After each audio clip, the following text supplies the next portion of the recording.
She wrenched my mouth open, her black, fetid tongue rolling out of her mouth like a snake. It kept coming, twisting, inches of it and then feet, covered in sores and smelling of rotting meat.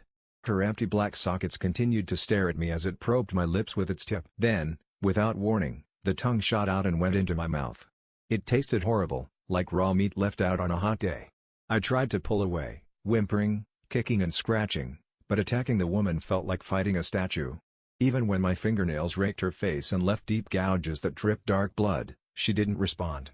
The tongue explored my cheeks and teeth, caressingly, lovingly, before going down my throat. I gagged, choking, pushing against her with all my strength before finally pulling away from her iron grip.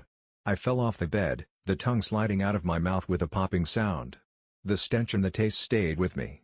I gagged, feeling small pieces of the decaying flesh still stuck inside my mouth. I occasionally felt the writhing of a small maggot under my tongue or in the back of my mouth.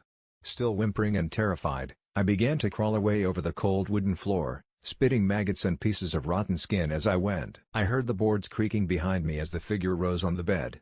I could see she was naked, with much of the skin on her stomach shredded, leaving the organs exposed.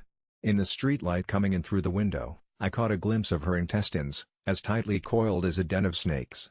The torn tissue around it shone an angry red, seeming to glisten under the thick layer of flies that buzzed around the open wound. "Help me," I cried, hoping one of my neighbors would hear and call the police. "God, please someone help me." Just as I made it to the bedroom door, I felt cold hands wrapping around my ankle, starting to pull me back.